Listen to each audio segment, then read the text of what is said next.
The Nations League is fun.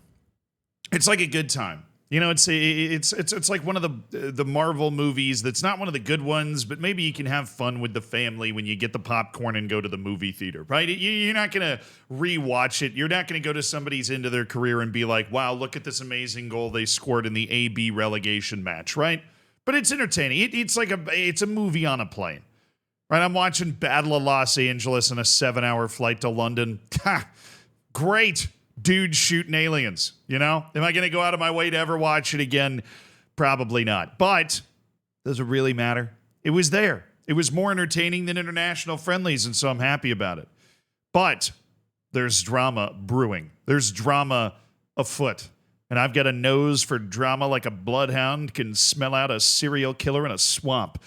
It happened in Turkey and Hungary, right? And if you are a lover of history, you know that at least these two groups of people pretend that they have massive, serious beef. And I mean, they do. I just say that because I always think it's stupid that, you'd be like, I am directly descendant from these people from 600, 700, 2,000 years ago, right? It never works like that, and I'm a history major, and I'd love to argue about that for an hour. But seriously, Turkey and Hungary go way back. All the way back to when a Hungarian king fell off his horse and drowned face down in the mud because his armor was too heavy, and that's how Turkey ended up winning the war. That's real. Look it up. This is why I love history. And basically the same thing happened in this match right here between Turkey and Hungary because Hungary's king might as well have fallen off his horse and drowned face down in the mud. They lost 6-1 on aggregate in the AB relegation matchup, and what this means is that we now have Turkey going into Nations League A and Hungary going into Nations League B. That was the sorting hat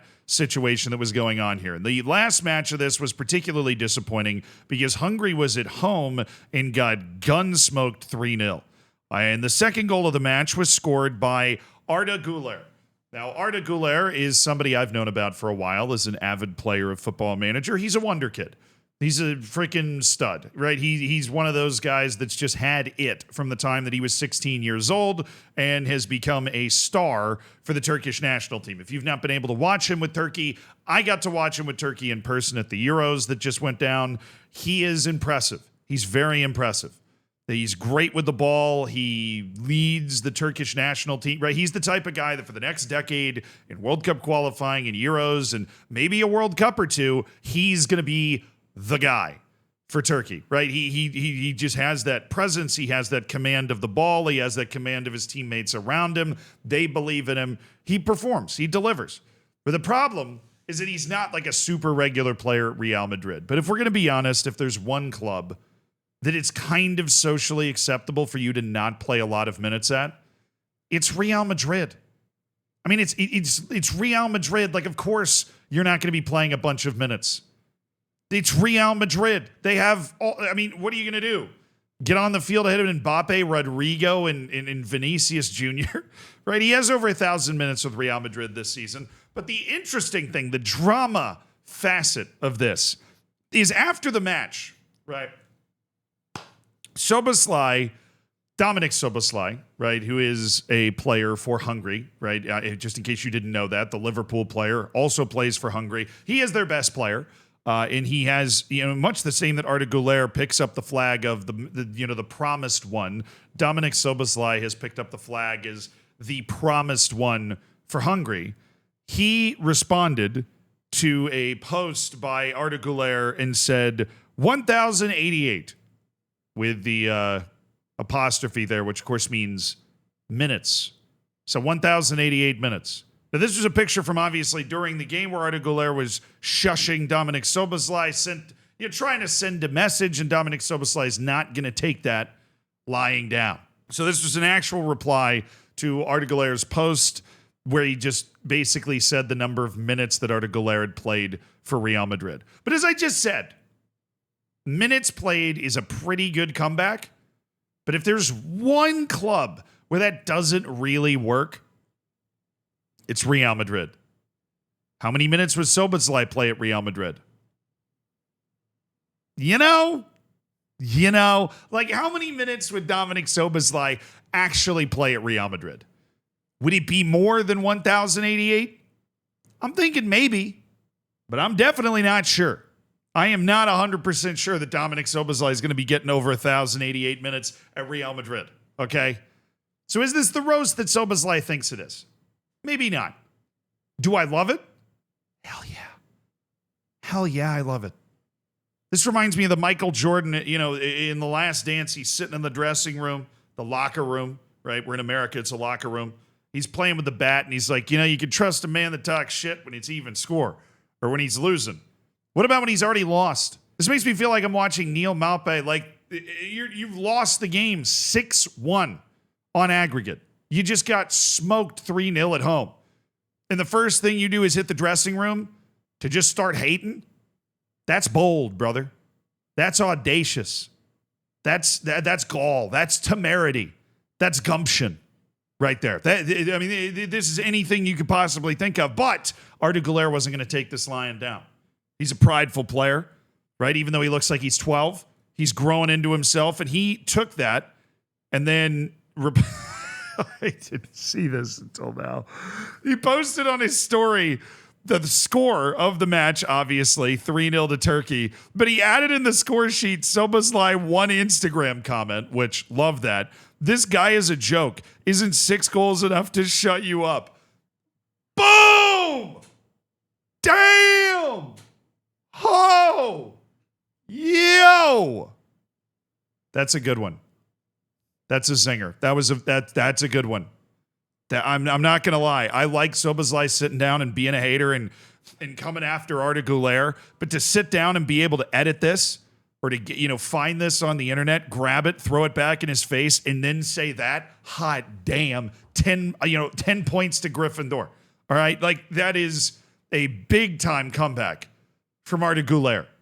Dominic Szoboszlai with the instant, immediate haterade right after the match, and Arda Guler, much the same as he did in the match, patiently took his chance and slam dunked it right in Dominic Szoboszlai's face. Huge fan of this, by the way. We need more of this. I'm not one of those people that starts frothing at the mouth when England and France match, the match finishes and everybody just starts smiling and hugging each other. That doesn't drive me absolutely crazy, but the world needs some of this too. We need guys that hate each other for the love of the game. We need guys that when they play against each other, they just don't like the other guy. And there is an edge, and there's a competitiveness, and it doesn't feel like I'm watching some rich club of athletes that are way better at this sport than I could ever dream of being, just enjoying each other's company while I'm living or dying with whether the U.S. is going to beat Panama or not. But it just doesn't seem to matter as much to them. Okay, I cannot go off in that direction again, but we weren't done here. This is not the final message. That is Dominic Szoboszlai then posts to his story, guess whose heat map this is? And it's just a heat map of the bench.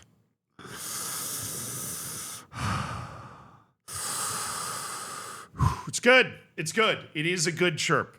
But this reminds me of yet another anecdote from history. Okay? And the anecdote has to do with the presidential election between John Quincy Adams and Andrew Jackson in the early 1800s. And John Quincy Adams and Andrew Jackson had a very, very contentious election. A lot of shit slinging in the newspapers and that sort of thing. But there was one quote that stood out to me when I was learning about this. And that was a quote from a historian that said, yes, they both had a lot of terrible things to say about each other. But what the Jackson camp was saying about John Quincy Adams was usually false. Well, what Quincy Adams' camp was saying about Andrew Jackson was usually true.